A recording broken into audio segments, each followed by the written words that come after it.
Bienvenue à tous dans cette édition dédiée à la braderie de Lille version 2019, une fête populaire et historique qui se tient jusqu'à ce dimanche soir dans la capitale des Flandres.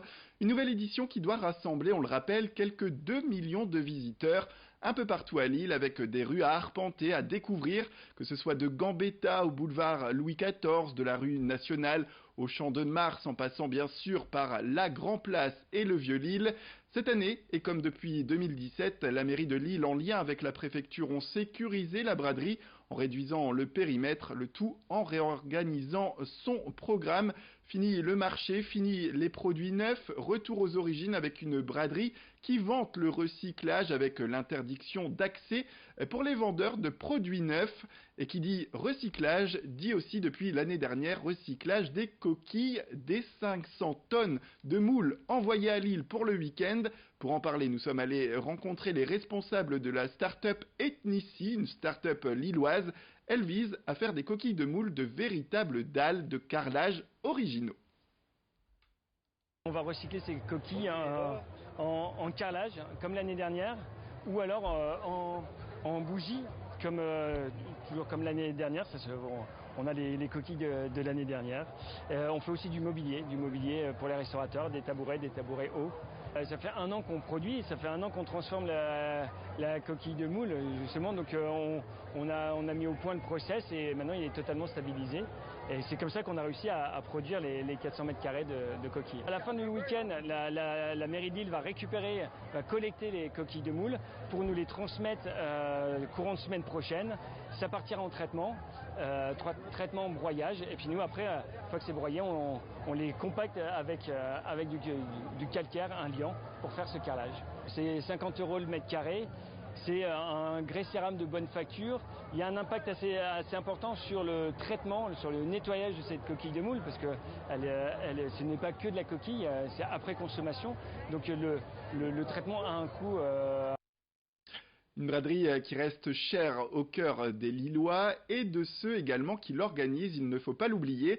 Jacques Richir, adjoint au maire de Lille, en charge justement de la braderie chaque année, est attaché à cette braderie, à ses origines, à cette nouvelle édition également, cette édition nouvelle depuis 2017, on le disait, pour préserver l'histoire mais aussi la sécurité des bradeurs et bradeux. Il revient d'ailleurs sur cela au micro de Vincent Vieillard. Moi je suis élu jusqu'au mois de mars, on verra bien après. En tout cas moi je suis très heureux, ça fait donc maintenant pratiquement 12 braderies que je coordonne. Non, puis bon, on verra bien, et puis de toute façon d'autres suivront. Ce qui est certain, c'est que le modèle aujourd'hui de la braderie tel qu'il est, je crois qu'il est bien au point. Tous les ans évidemment on améliore. Dans 15 jours on va se revoir pour débriefer la braderie 2019 et poser les bases de 2020. Et puis en 2020, ce sera peut-être moi qui serai là, ce sera peut-être d'autres. Mais le modèle en tout cas, je crois qu'aujourd'hui il est solide. Les agents de la ville le connaissent bien et le partenariat qu'on a avec la préfecture et la police est d'excellente qualité. C'est l'occasion aussi de remercier tous ces hommes et ces femmes de l'ombre qui fait que dans une ville comme Lille, on peut réunir 2 millions de personnes pendant un week-end en toute sécurité. Et après les élus, bien sûr, les promeneurs, celles et ceux, peut-être vous-même qui allez visiter cette braderie de Lille, nous sommes rendus dans les rues du Vieux-Lille pour découvrir un petit peu l'univers qui y est apporté, cet univers de Chine où l'on peut acheter différents objets durant tout ce week-end.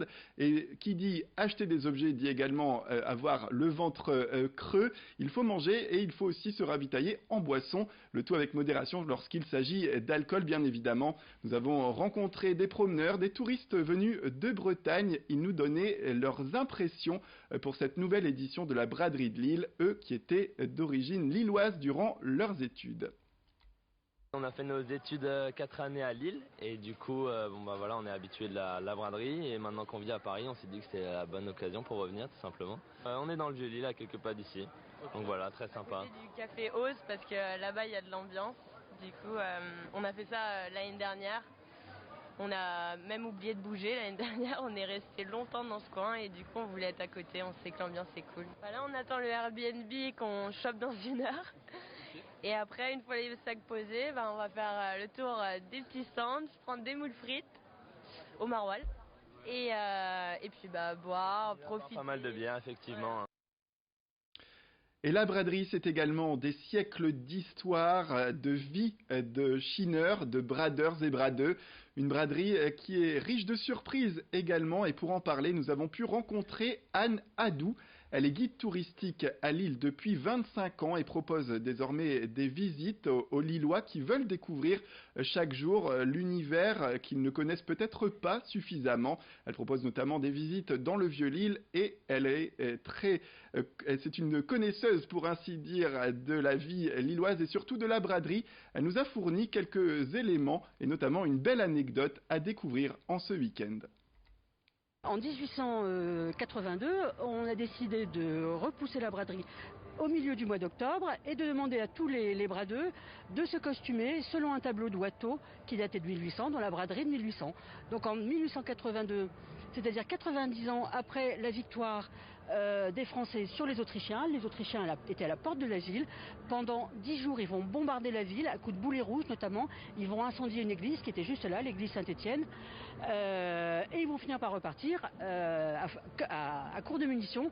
C'est d'ailleurs notre belle déesse là, qui est là en dessous qui commémore cette victoire, la victoire des Lillois sur les Autrichiens. Et donc en 1882, 90 ans après, on demandera à tous les Lillois de se costumer comme en 1800, comme sur le tableau de Watteau. Et c'était, paraît-il, fort gai. Et on termine avec ces quelques chiffres pour vous donner peut-être un peu le tournis concernant cette braderie de Lille, la braderie de Lille qui devrait réunir, on le disait, 2 millions de visiteurs pour cette année. C'est 8000 exposants également, 80 km d'étal à découvrir. 34 heures de vente en non-stop depuis ce samedi matin.